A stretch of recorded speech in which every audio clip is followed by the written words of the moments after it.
सब जान रहे हैं घोटाला हुआ है और निश्चित घोटाला हुआ है। और जो उस ट्रस्ट के महासचिव श्री चंपत राय जी महाराज हैं, जब इनके जिम्मे पूरा मंदिर का काम दे दिया गया है और सारे विभाग का काम ये देख रहे हैं, तो कोई घोटाला हुआ तो क्या इनको जानकारी नहीं थी क्या?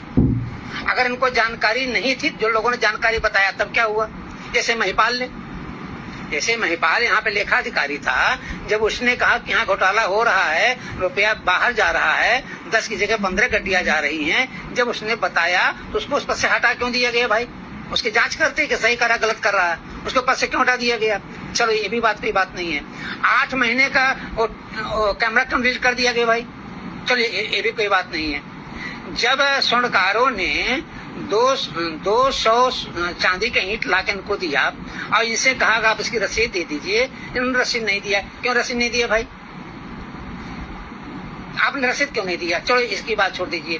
विनोद मिश्रा जो है इस मंदिर जो है रकड़िया मंदिर के श्री महंत हैं, उन्होंने कहा कि एक सोने का एक बहुत बड़ा हार और एक क्षण पादुका चांदी का ला करके मैंने टीनू यादव को दिया, मंदिर में रखा गया और ये कहा गया कि इसकी रसीद दीजिए। उन्होंने कहा ठीक है, बाद में आपको रसीद दे दी जाएगी।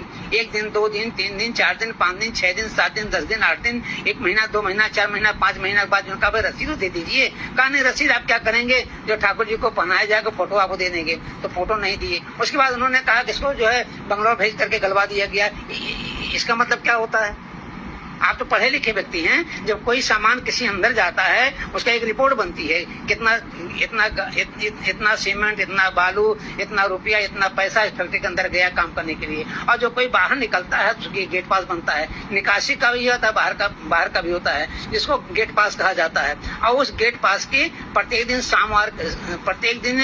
शाम के वक्त उसका एक रिपोर्ट बनाया जाता है, दैट इज कॉल्ड डीपीआर। उसको डीपीआर कहते हैं, जिसका नाम होता है डेली प्रोग्रेस रिपोर्ट। इसी तरीके से 7 दिन की एक समरी बनाई जाती है, जिसको वीपीआर कहा जाता है, वीकली प्रोग्रेस रिपोर्ट। और इसके बाद जो है 1 महीने की समरी बनाई जाती है, जिसको एमपीआर कहा जाता है।